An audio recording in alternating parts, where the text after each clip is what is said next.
Hello, everyone. I'm Adrian Sanabria, host of the Enterprise Security Weekly podcast and principal researcher at the Defenders Initiative. Welcome to this webcast sponsored by Nagomi Security. I have two guests with me today, Jonathan Meller, Chief Product Officer at Nagomi, and Brian Miller, Chief Marketing Officer at Nagomi. How are you both doing today? Very good. Thank you. Yeah, I'm It's a doing rookie great. mistake asking two people to respond at the same time. Brian, Are I we love live? the new position. Love the new title. Yeah, I know. Congrats. I didn't realize. Let's get going today. Today we're talking about tackling security debt, one of my favorite topics. I love that you guys cover this, and I think it's something we need to talk about more, and that's exactly what we're going to do today. If you have a question during this webcast, I would love to direct you towards the blue bubbles at the bottom of your screen.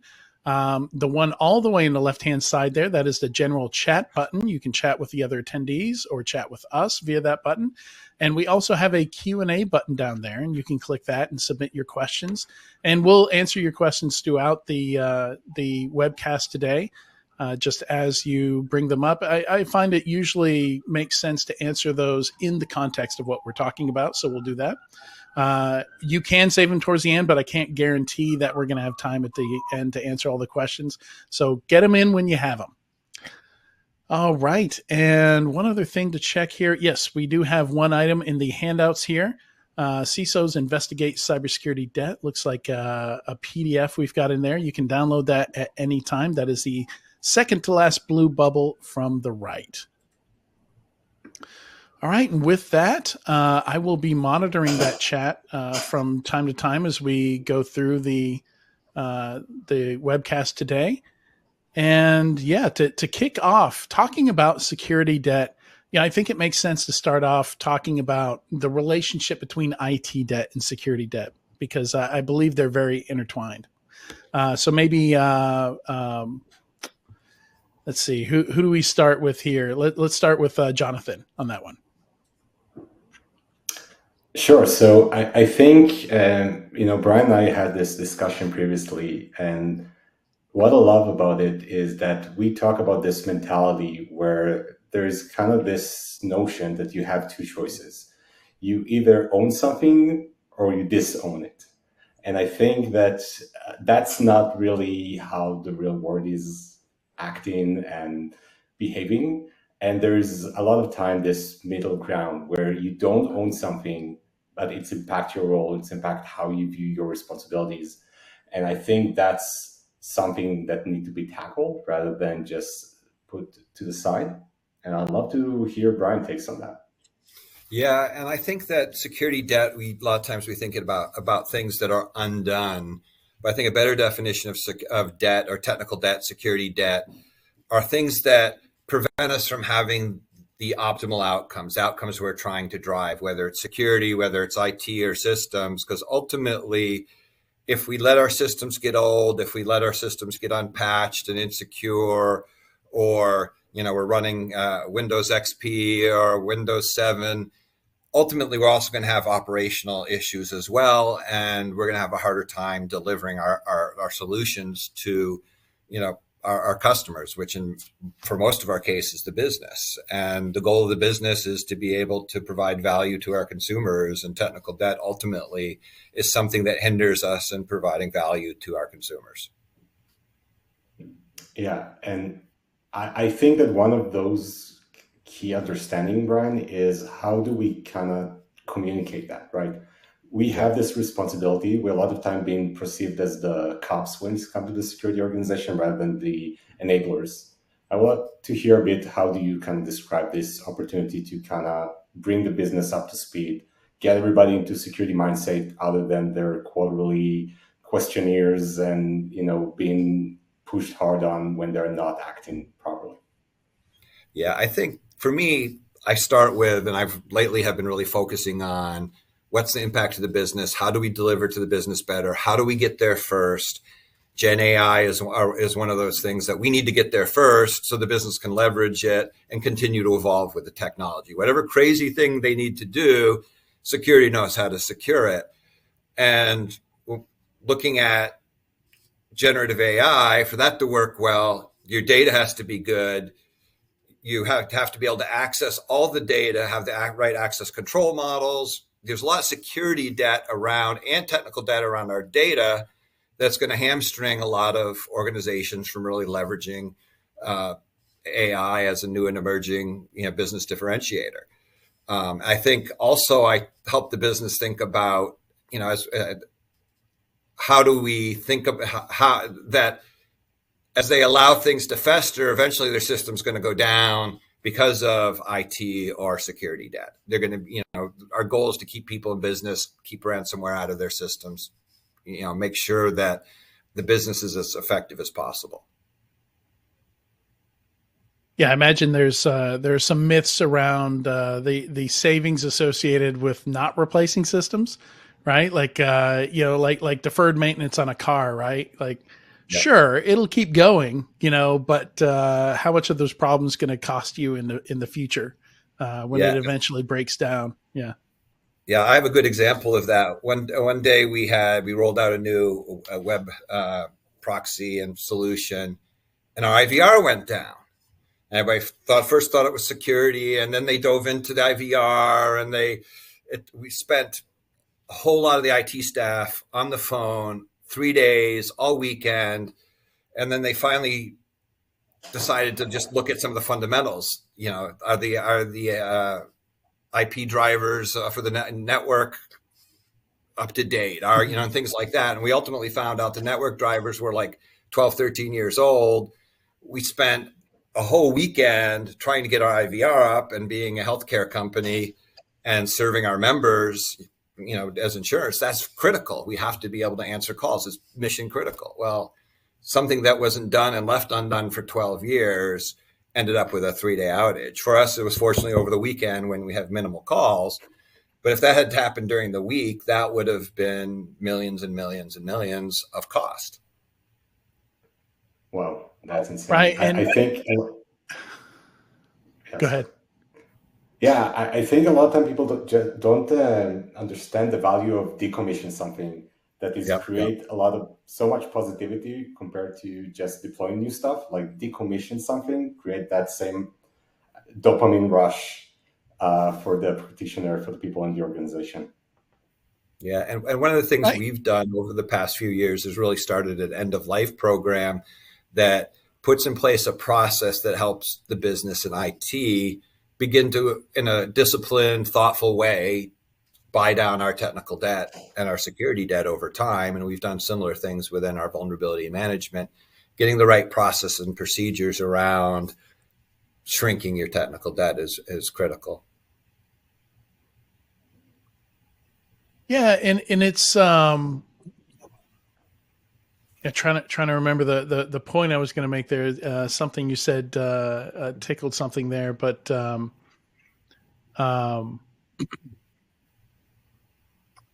yeah, it'll come back to me. But yeah, oh right. So observability, right? Like a lot of it is when we see a lot of this debt, this deferred maintenance pop up. It's not always clear that tech debt existed in the first place, right? Like Yep. you might not be aware that this thing represented tech debt, that it could result in an outage. Maybe that wasn't even on your list of things to update or to upgrade. And how much of the problem do you think that is just awareness of the things you have that are aging that can cause you problems in the future? I'll go ahead on that Yeah, one. yeah, I think that a lot of us get heads down with the latest problem or the latest thing we need to accomplish. You see a lot of our delivery teams are delivering whatever product the business needs. They're focused on what the next thing we need for our customers or our members Mhm. or whatnot. And it takes time to keep your systems upgraded. And the security team, I found the same thing. And what I've implemented since I've been at Health First is we try to keep security N-1 or N, the latest. And we're upgrading our systems quite frequently, But as a result, our systems are more effective, less downtime, less issues. And as we've pushed out into the business, I really see tech debt as a part of the availability of data. It's the availability part of security. As we've pushed out into the systems, we found that as we slowly migrated everybody off all the legacy systems over the last 3 or 4 years and now have a process to keep everything up to date, we're seeing less problems, P1s, less outages, less incompatibilities between the latest and greatest and something that we bought 20 years ago or 10 years ago. Yeah, I think, Brian, what you're mentioning is really about being conscious, because there is this amazing saying, like, if it's ain't broken, don't fix it. That doesn't really relate to security as much. There is so much issues with just keeping what's working ongoing. And we usually get reminded of it when it's too late, too critical, something being broken. And there is a conscious decision that we need to make to, first of all, awareness, be conscious of taking the time to really evaluate what we need, to have this visibility, to have this observability, Adrian, as you mentioned, to really map out. That's a tedious process. This is not a one-time thing. This is not something you can do once every 5 years, once a year. Do you have a way to continuously evaluate, reevaluate, re-justify the decision that you made, and probably your the previous people that were there before you made, without any documentation of why we chose to do things like this? I come from a coding background, and there is always this kind of legacy statement of there was a sure idea of why we chose to implement something the way we did. Was a brilliant mind that decided this is the best way, took every consideration out there of what could be possibly the right way to do things, and chose the most efficient way, the most practical, the most logical way. And we take that as the word of God, basically. Yep. And we need to kind of be able to rethink that, tackle that head on. That takes a lot of effort. It could be scary at sometimes. Yeah, and I like what you said about we can't assume that if it's not broke, don't fix it. There's truth to that statement, as long as it's not broke. But a lot of times there's a lot of stuff that's broke, incompatible. There's problems waiting to happen in a lot of our technical debt. It is broke, so we do need to fix it. And the sooner we fix it, the less impact it's going to have. Or maybe it's broke and you don't realize it, and it's Yep. going to surprise you one day. Yep.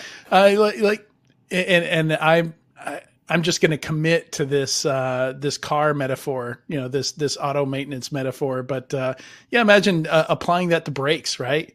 If it ain't broke, don't fix it. Now, you don't want to wait until it gets to that point, right? And there are some things in IT, that are like that as well.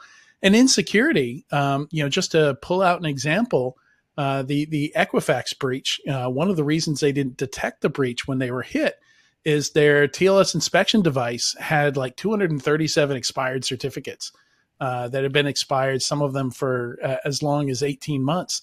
So they deferred the maintenance of that device. And that was actually how they detected that they had been attacked, is within 30 minutes of finally updating all the certs on their TLS inspection device, they knew they had a problem within 30 minutes. And had they just maintained that thing, they would have known a lot sooner, and maybe would have been able to do something about it.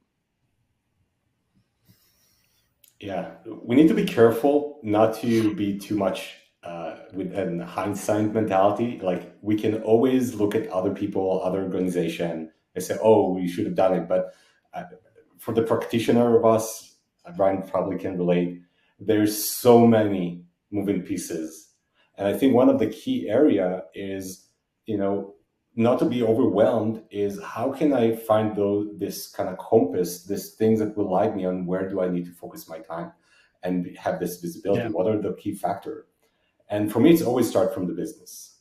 Like, if you build it bottom up, you look at the technology, look at the individual pieces, the different player. It's really hard to prioritize. It's really hard to understand if something goes wrong, what's the impact. And can we do it reverse engineering? Can we go from the top? Like, what are what is our business compared of?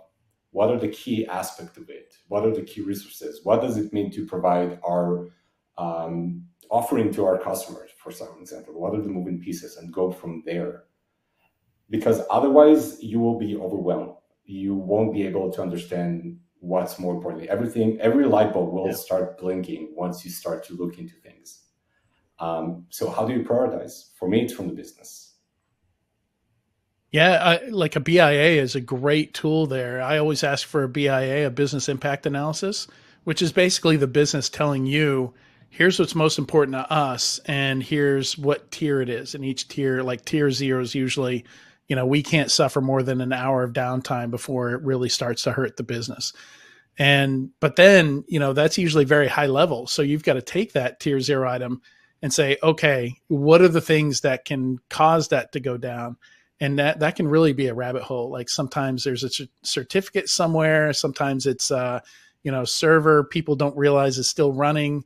There are all these little pieces connected within these systems. So you need some kind of data flow diagram. You need some understanding of how these systems function and what can take them down, right? Yeah. And I think from a security perspective, being intentional about your technical debt and figuring out where is it going to come to bite you, because most of our outages, whether security or IT, I think a majority of them are related to something, some kind of technical debt, something we built wrong, something that's old, something that's not patched properly, not secured properly. So there's really an element of effectiveness of your system and effectiveness of your business. But getting back to security, you know, does my security system work? I have it all built out. Does it work? Do I have any problems in it? Is there anything that's going to prevent me from getting the outcomes I want, which is to stop the bad guy every time if possible? And if there is something that I can't stop, can I mitigate the damage? Can I detect it rapidly? So I think there's, looking at technical debt of, again, especially in security, how is it going to hinder my outcomes? And one thing I've been also doing is thinking about, how do I pressure test my system to find the problems? How do I QA to find Yeah. my issues and technical debt and things that are misconfigured and broken beyond just the standard vulnerability management scanning? And that's where I think breach and attack simulation, red teaming, you can do your own manual internal breach and attack simulation, and finding out, do my products work like they're supposed to? Oh, very cool. Chaos engineering. Yeah, I think you wrote the book on it. But no, not my book. I'm not taking credit for this. Kelly Shortridge wrote this book, but it'll give you a lot of good ideas on that front. Yeah, on I've how do come you to the pressure test? conclusion Yeah, you don't want to figure out it doesn't work when it breaks or when you're hacked yeah, or when your business goes down. You want to begin to be thoughtful about, how do I prevent that? Vulnerability management, patching, getting rid of old systems is all part of that. But then you want to QA as part of that with our systems and our security systems. But in security, you got to, that, like you said, that chaos engineering. How do I test to see, will it work? And I see really the breach and attack simulation as one way to pressure test your security system. Yeah, but I also sure. think that, and Brian, I would love to get your take on this. We are doing a lot of focus in our conversation so far about the attack surface itself, right? What the infrastructure, what are the things that I have, how old are they? Are they patched? But there is another layer that is then being on top of it, which is all the control that we're deploying. We do so much conscious effort to try to reduce our susceptibility to being breached, our susceptibility to get the business hurt. And you started to mention it by really stress testing our controls, our key takeaway. And one of my questions is, what does it mean for you to really have that visibility in the way our control being operated? Is it kind of that periodically on the crucial system? Is it more of something holistic that we can do from how we architect our kind of defenses on top of that? I think, from the architectural, people like to throw out defense in depth, but I think it's really zero trust with the defense in depth is the right architecture. I see zero trust as all about identity. You're trying to identify everything that's happening in your system, every action, have a positive. Is it allowed? Is it not? Um, but then I think, so that architecturally, and then you want to think of your security systems, especially, I think of it like an aircraft carrier, a weapon system. You have the radar, you have command and control, you have the sensing and the things that are processing all the sensors. Then you have the weapon systems, for example, like the Gatling guns to shoot down incoming missiles and some anti-missile kind of things. All of that has to work together. So your architecture, security system is really thinking about that. You don't want your radar to say, oh, something's coming in, but that doesn't hit your command and control systems, doesn't hit your defense systems. The next thing you know, your P1 is a missile sitting in the side of your battleship. I think that's a lot of us. We're sitting with a P1 of, oh, I've got ransomware, looking down at the waterline. Oh, this is not good. So I think thinking about that architecture and then figuring out, okay, given my architecture, how do I find the flaws in it, and pushing on that. And then I think the last thing or the third thing is really prioritizing what you find. You might have 1 billion critical vulnerabilities, but the question you have to ask is, do you care about all of them? You care that you have critical vulnerabilities, so you'd like to see zero. But if you have, 90% of them are behind multiple firewalls, multiple controls, aren't exploitable, mitigations, don't have a to them. You want to find the ones that actually are issues. And if we can do that effectively, and there's tools that are beginning to do that better, that either that prioritize vulnerabilities as issues or look at your security products. Are they all turned on and configured properly? Do you have overlap? Do you have gaps? Those are all kinds of things that I'm seeing coming out on the market now, which I'm beginning to leverage some of those. So, and I think you make a really good point with the analogy there. In the challenge has always been, well, I can't launch missiles at production infrastructure to see if the equivalent of anti-aircraft, fully automated anti-aircraft weapons go off and disable it. But you do need some way, and that's kind of what security chaos engineering is all about, is you want to understand and find those ways that your stuff will fail in a controlled way, and you want to be the first to find that.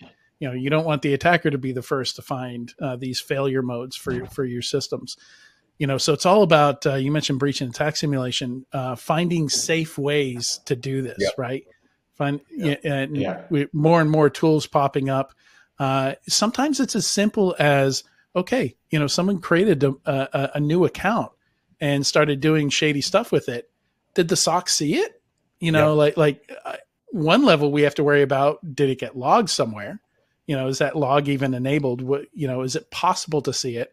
And then the next level, it doesn't count if it, went into the SIM if a human didn't see it and react to it, right? That's right. Yeah. Adrian, I would add that, you can start with validating if the anti-exploit functionality of your endpoint security is effective against this particular variation of vulnerability. Mm-hmm. But first of all, can you answer a simple question of, is the anti-exploit engine even turned on in the right way with our devices? There's so much. I've seen it where it's not. Data. Yeah, before you gotta go stress test and exploit the missile, you can look at the configuration, you can look at the policies, you can do this sanity check across your inventory, across your attack surface to really validate, am I even using the tools properly? Are they deployed? Because over time, security depth is not just from the IT perspective, also from security. There's so many one-off exclusion that we're creating. Someone did this. Try to surf somewhere, it blocked in the firewall. So we added to our exclusion list, right? There is a ticketing. We're starting to accumulate those requests. A production environment didn't perform properly, so we reduced the endpoint security functionality. We reduced it from full kernel mode exploration. Yeah, we're doing so many things over the time. So before we even stress test, with the latest vulnerability, are we even configured properly? Are our policies up to standard? How do we look at that? Do we have all the right tools? Are they all out there? This reminds me of a story I think it's worth telling because it really shows, and I think we do this a lot of have the product, either don't put it in properly, don't put it in at all, or don't configure it. I was down. I worked at the Pentagon, end of the 90s, 1990. We were sitting in the Pentagon, and there was a problem. Nobody could see the firewall in Crystal City and the connection. And we called them up, and we're like, "Do you have the firewall?" And they were like, "Yeah, it's in the closet." And I said, "We don't see it on the network." "Well, it's right here. You can come see it." So we went down to look at it. We go in the wiring closet. There's no firewall. We turned around and said, "You said it was in the closet." They said, "That's not the right closet." And we go in. He opens up a closet. There it is in the box in the closet. In the box. And I think that's a pretty good metaphor for a lot of times we have the tools that are not fully configured or they're partially rolled out. And, it's a challenge to take advantage of 100% of our tooling. Yeah. But getting visibility onto those gaps and that tooling becomes really important. And it's totally my experience. Like I see this all the time where, didn't we buy something for this? Yeah, we bought it. Okay. Like, did that project ever complete? Or did we take our foot off the gas before we finished implementing it and pushing it out? I've seen one case where EDR was rolled out to all the endpoints and servers, but nobody ever pushed a policy. Like some other project started, they forgot to configure and push the policy to the EDR. So EDR is, yes, it is on there. It's running on the endpoints, but it's doing nothing. It's just sitting there in monitor mode or whatever EDR does without a policy. And so many cases of that. And the longer I've found that the project runs, that it takes to implement a product, the higher the likelihood that it becomes shelfware, that it never gets fully rolled out or never gets correctly configured. Yeah, and I think there's a concept of implementation and maturity. And one of my guys on my team came to me and said, "We're only using these at 40%. So we started a project to make sure we're taking things to maturity. And like our endpoint defense and our Palo Altos, we sort of went on a journey where we consistently made that better and better and better. And you don't do it in 2 months or 3 months. You do it over 6 months, a year, 2 years, but you're always keeping an eye on it. Is there more? Is it optimized? And once you get to really optimize it, you can have a light touch on it, but you also end up with a team of experts because they've really taken the time to take the whole journey. But I see some of that is somebody's got to take leadership and be deliberate about all your products and making sure they're matured properly. Yeah, and it just goes. I was going to say, all goes back to that control validation, Jonathan. Right? Like you can't optimize, you can't polish, you can't improve unless unless you have some kind of feedback loop where you're improving stuff. Sorry, I hope that's the direction you were going in. No, for sure. I agree, Adrian. I think that a lot of time is it because, again, we're doing a bottom-up approach. We are looking at security tools as monolith, right? I have a firewall, I have an EDR, I have an IAM security solution, I have network access. That's like a check the box, right, approach. I have it, I'm good. Rather than doing it from the outcome, what are the outcomes of a particular tool or particular technology? Can we break it down to the key component? An EDR is like dozens of different set of functionality working compensation one to another to other security solution. And we really need to not look at it from a check the box. We need to get to a 100% on everything.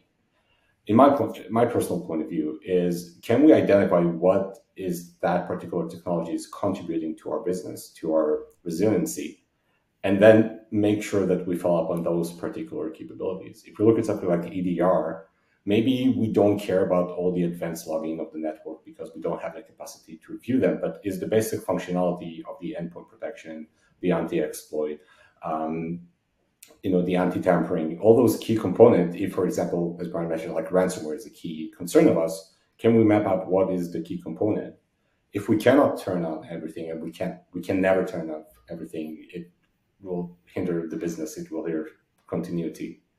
Can we, as we mentioned earlier, can we identify what is the compensated nature of our other security? Can we compensate the endpoint with the network? Can we compensate on identity with kind of zero trust mentality? So we need to really look at it from what is the outcome that we look. And to really do that, we need to map it to risk.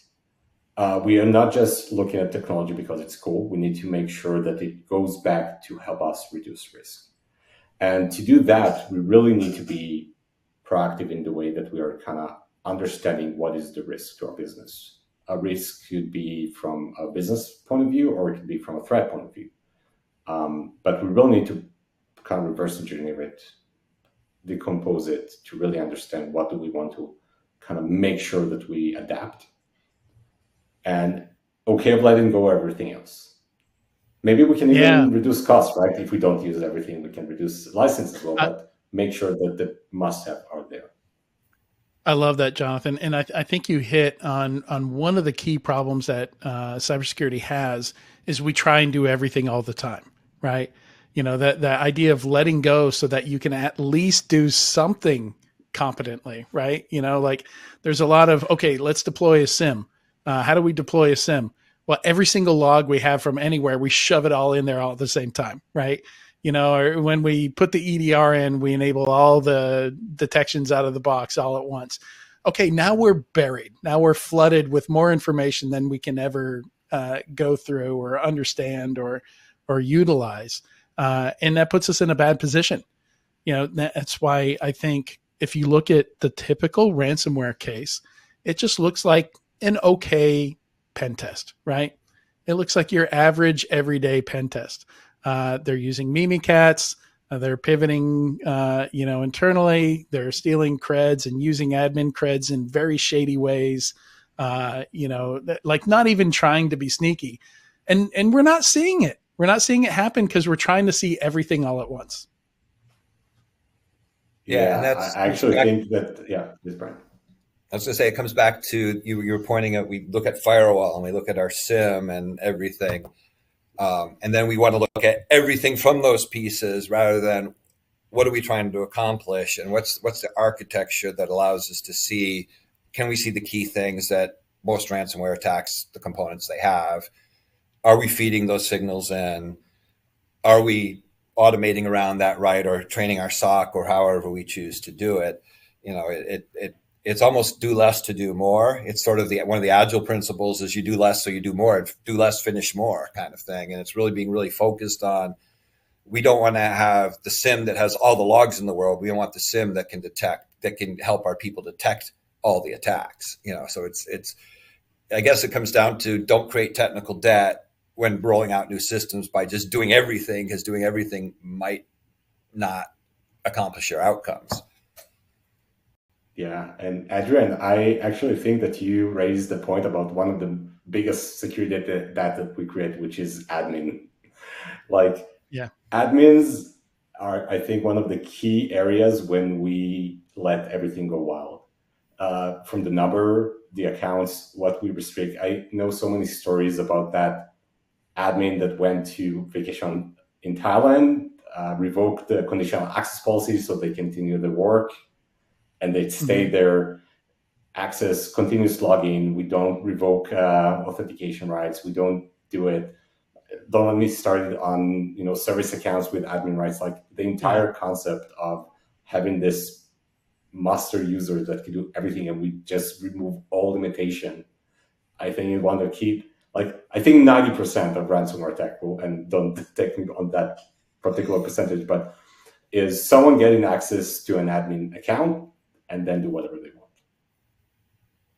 Yeah, and it's maybe they even started out with zero trust, but the thing you have to resist is now this isn't working.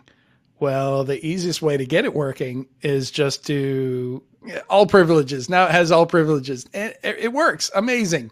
And we can move on to the next problem and multiply that by 10,000 instances of doing that. The fix for everything is just to give it all privileges, just chmod 777, right? Or whatever the equivalent is to giving admin to everything. And yes, that will fix the problems, but it also come back to bite you if you don't go back and fix it correctly, or if you don't fix it correctly in the first place. But least privilege is hard. That's why we haven't done it before Zero Trust came out, because it took a lot of extra time and work. Yeah. Find me an organization without a PowerShell script that have user and password of an admin doing something continuously, Hard coded. and I will give them a medal. Yeah. That's true. In the net logon share that everyone can see, right? Yeah. Yeah. So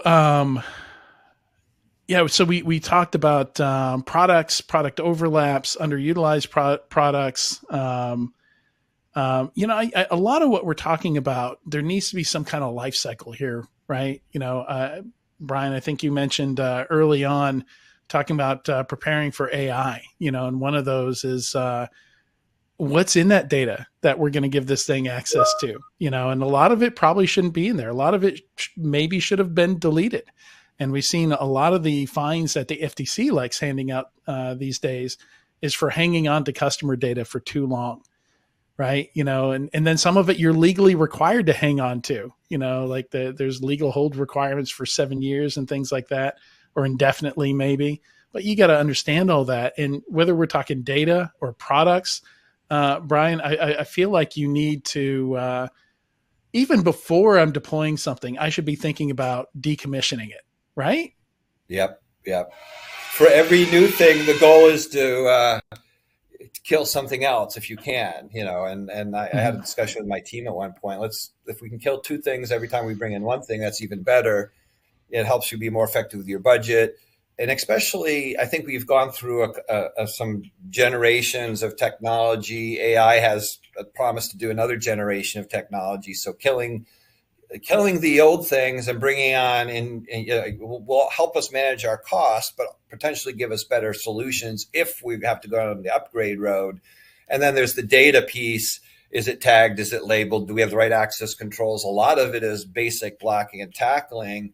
And to do that effectively, you really need a partnership with your data management group, your information management group, the business, however that sits. And I think that's technical debt that has real business value in addressing, and security debt that has real business value of addressing. Yeah, and I think, Brian, yeah, please, that's right. I was just going to say, just because something keeps working, like it's kind of a consumer attitude that in the past we've brought to stuff, just because a product isn't broken and it still functions. Sure, that's fine at home. Drive that car into the ground, use that laptop into the ground, but it just doesn't work that way on the enterprise side, right? Like we can't operate putting something into production and say, yeah, we're just going to let that go until it falls apart and falls over. Yeah, and it's interesting. Companies that haven't been able to evolve ended up getting left behind.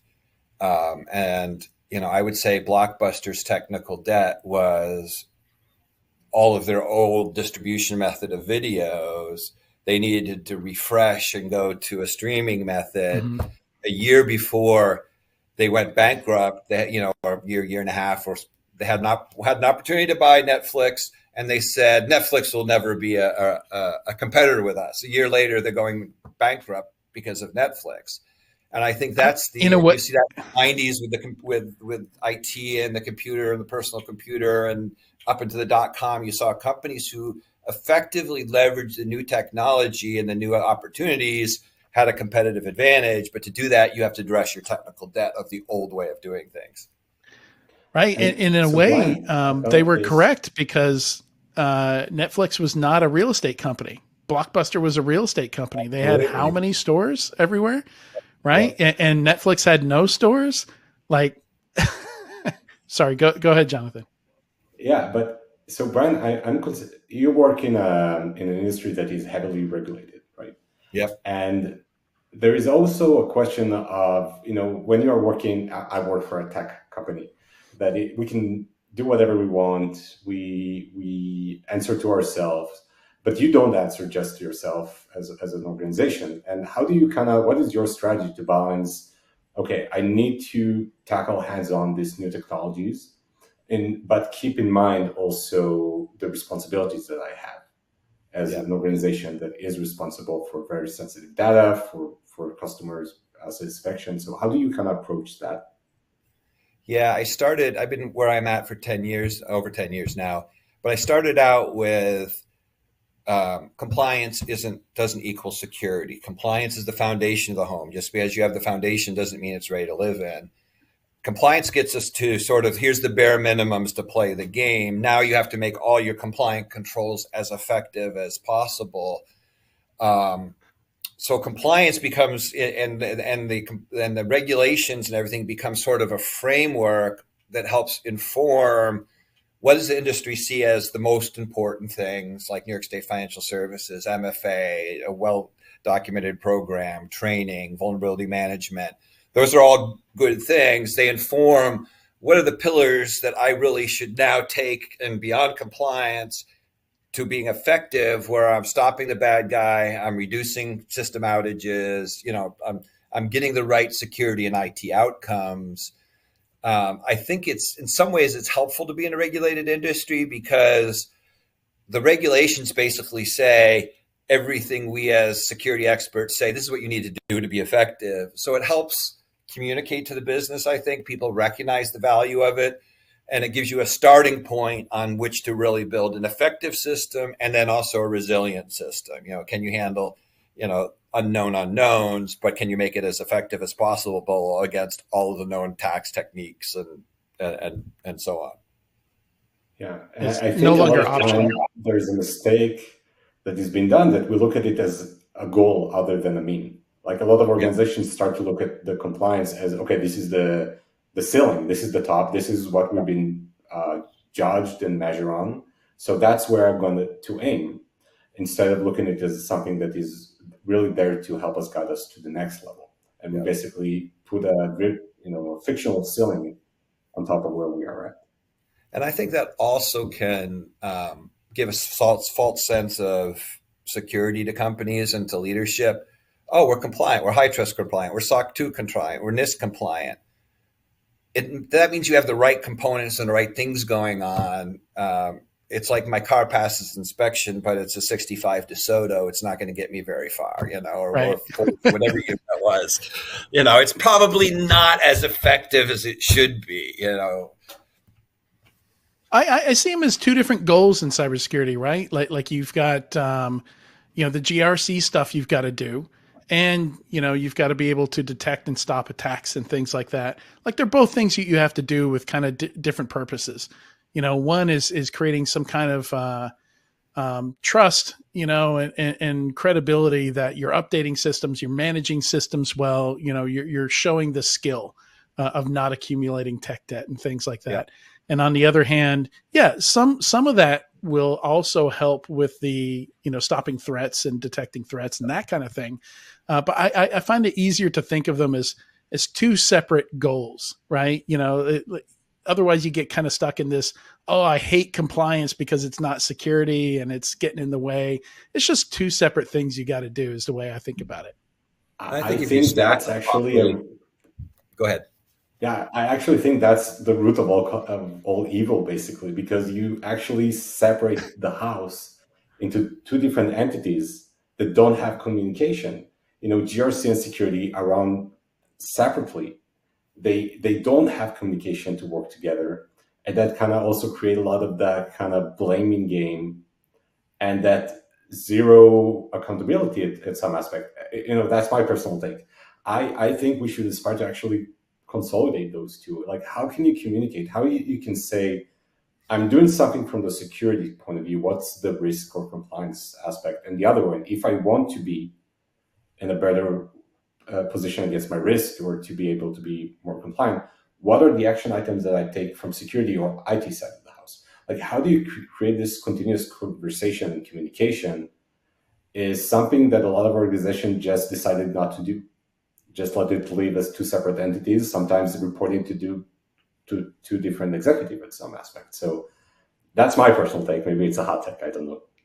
Yeah, I think there's a lot of truth to that. And I think the way to think about GRC is, here's the control. Do we have all the controls we have? For example, High Trust says you should logging from all the relevant systems. So, okay, we're logging. The next step is GRC checks the box. We're compliant. The GRC team should be connecting with the SIM source SOC and saying, are these logs giving us effective data? And then all of the owners of within security or IT of those systems should also be looking at, are we getting the right data? Is it allow us to be more secure? Does it allow us to be more resilient and stable? But I think it's that foundation piece.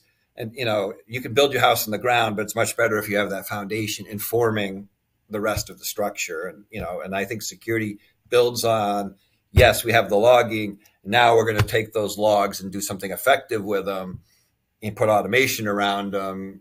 And, that way we get high visibility into significant events.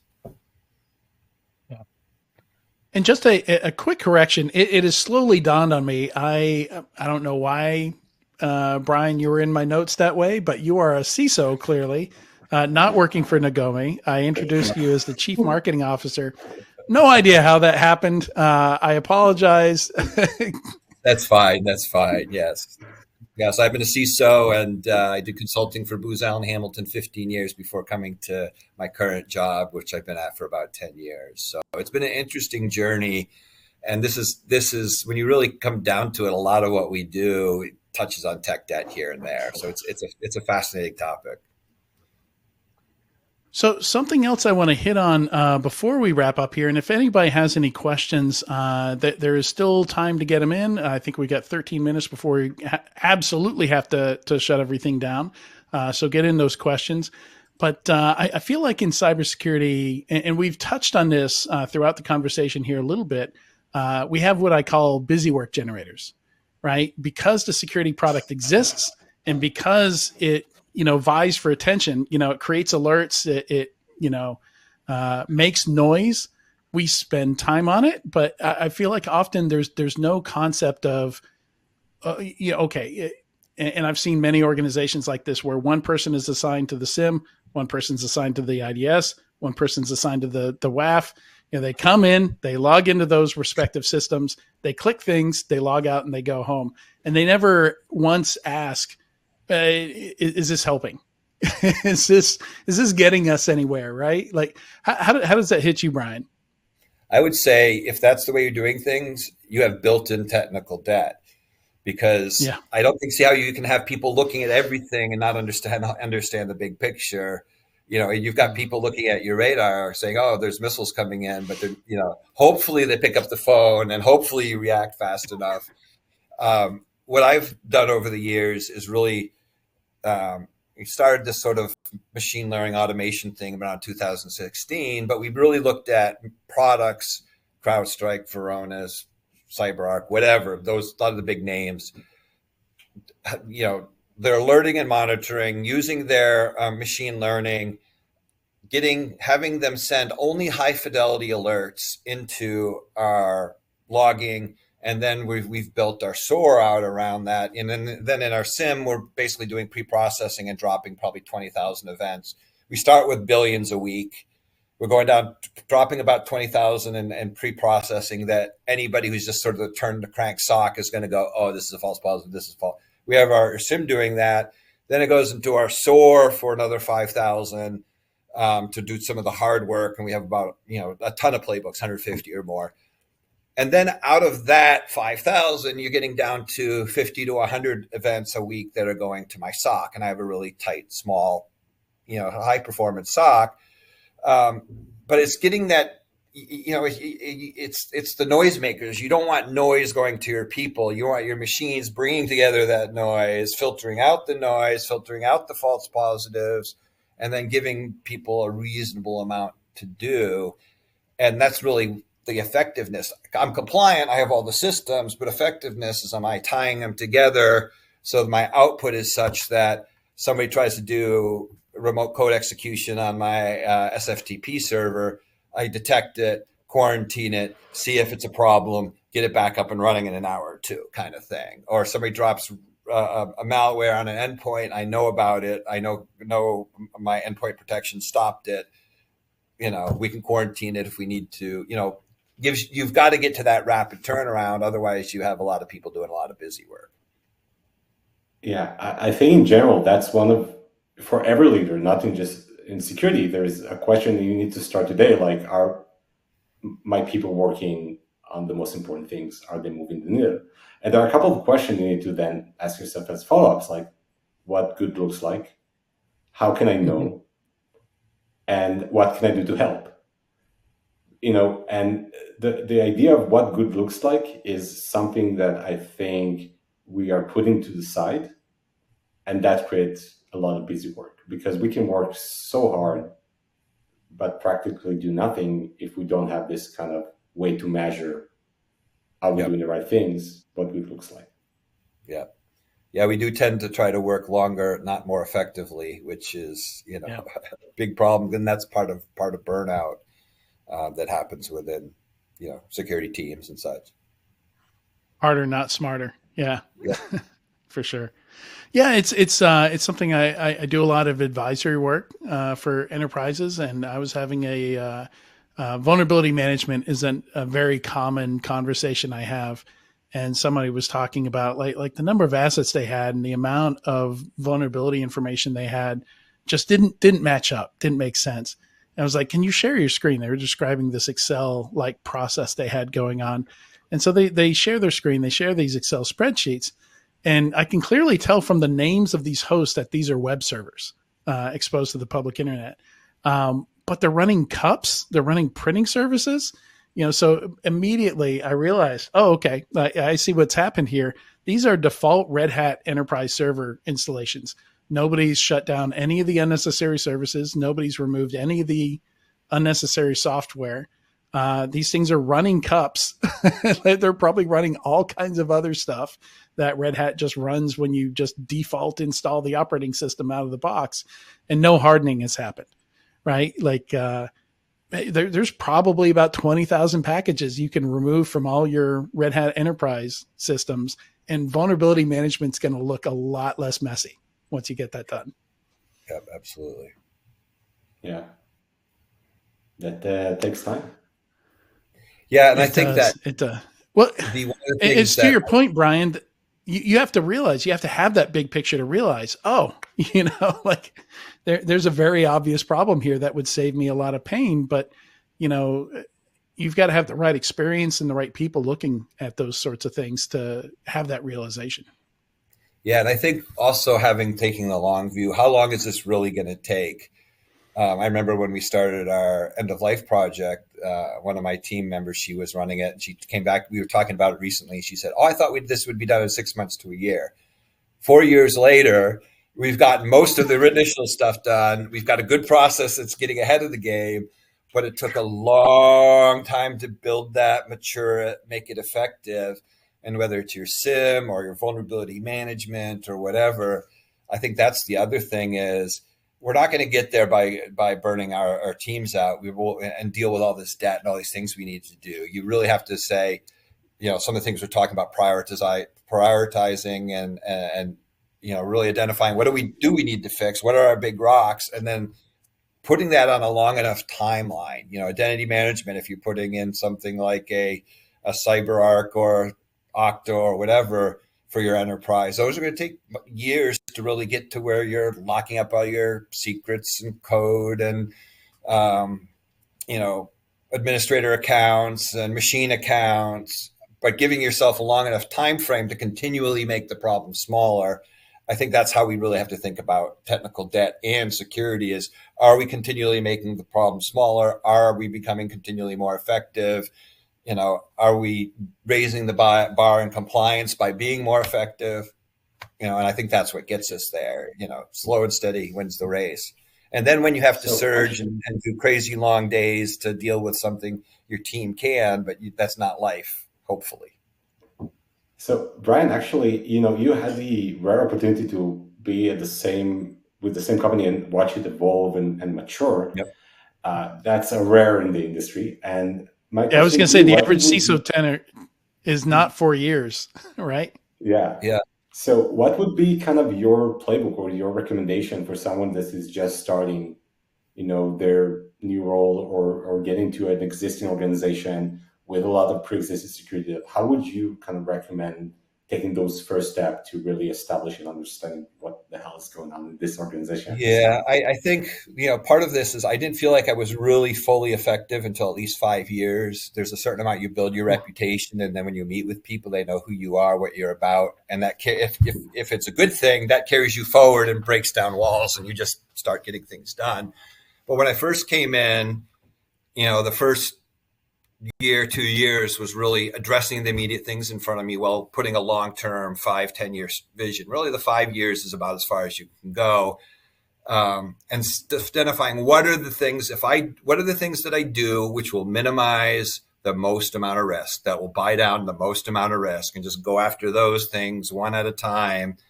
And through the years, those rocks aren't huge mountains anymore, and they're not even boulders. I have a lot of little rocks that are actually even harder to deal with now. But you keep buying down that technical debt over time and improving the effectiveness of your security. And then, at a CISO, I think you have to your reputation and your ability to work across the business and influence is really important. I think one of my guiding principles, I think I have enough time to say this, is there's a Yeah. play by Ibsen called Enemy of the People. And the doctor finds out, who is brother of the mayor, that the town, basically saunas or whatever, the hot springs are infected. And he thinks he's going to bring this news and solve the problem and everything else. By the end of the movie, by the end of the play, he's being run out of town on a rail as the enemy of the people. Why wouldn't people want to fix the infection in the water? Well, it turns out that it would take a year of shutting down the baths. The town would lose its revenue. They'd go out of business and starve because there's other towns competing with them. And that's often the CISO. We come forward with, oh, I found a problem, and we think we're the hero, but we don't recognize that sometimes in our fixing the security problems, if we don't do it right, we're going to cause business problems. So that's been sort of my mantra as a CISO, is it's all about the business. How do I take the security problems and align them with business outcomes as I solve my security problems? Because at the end of the day, a lot of CISOs feel like they're labeled the enemy of the people. We're right. There's things that are broken. There's technical debt. There's problems. But navigating through that and figuring out how to be effective in that is, and that's probably another whole other webcast or whatever. So I've got something I want to just give a quick shout out to, and then we've got a question from the audience. Brian, I think we've got just enough time for you to answer. So again, in the handouts, we've got this this great piece that called CISOs Investigate Cybersecurity Debt. I believe, Brian, you contributed to this. Basically, the compilation of a bunch of CISOs working together, kind of focusing on how to address security debt, cybersecurity debt, and deal with this problem. And the question in the chat here, Brian, is let's see. Any tips on convincing senior leaders to focus on the right things instead of trying to drive to zero in just one particular area when there's clearly larger gaps in other areas? I know this must be tough given CISOs are getting more and more responsibilities every day.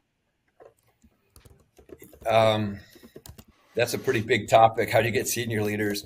But I think really a lot of it is you've got to know what are your big rocks you're trying to move. Put them in business terms as much as you can. Sometimes it's just resilience for the business or and along those kind of lines. Also, I think senior leaders and at a board level, they're looking for that you understand the bigger picture, you're competent, they can put their trust in you and that you've got the problem and they can go deal with other problems. Once you have that, and also that you're going to manage the budget effectively. One of the things I've always tried to do is recognize that I have a constrained budget.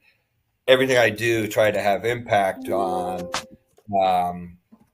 But ultimately it comes back to knowing what your major objectives are and socializing them over a long period of time. I figure my 2026 budget fall of 2025, I've already started talking about what I'm going to do in 2026. And that's another way to really move people's perception, is that if you've been talking about it for 6 months and you come up and say, we're ready, you go to the architecture review board and we're ready to spend money, they're like, and you ask about it, they're like, oh, you already did that, So there's a lot of human dynamics, just figuring out, how do I have the conversation well ahead of time so that you're slowly figuring out your leadership. What do they need? How do you need to give it to them in a way that they can understand, and they come to the right conclusions based on the data, not the wrong conclusions based on some context they have. All right. Excellent stuff, Brian. Thank you for answering that question. And with that, we are out of time. Big thanks to our sponsor, Nagomi, for making today's webcast possible. Thanks to Jonathan and Brian for joining us today. And finally, a big thanks to the audience for joining us. We'll see you next time.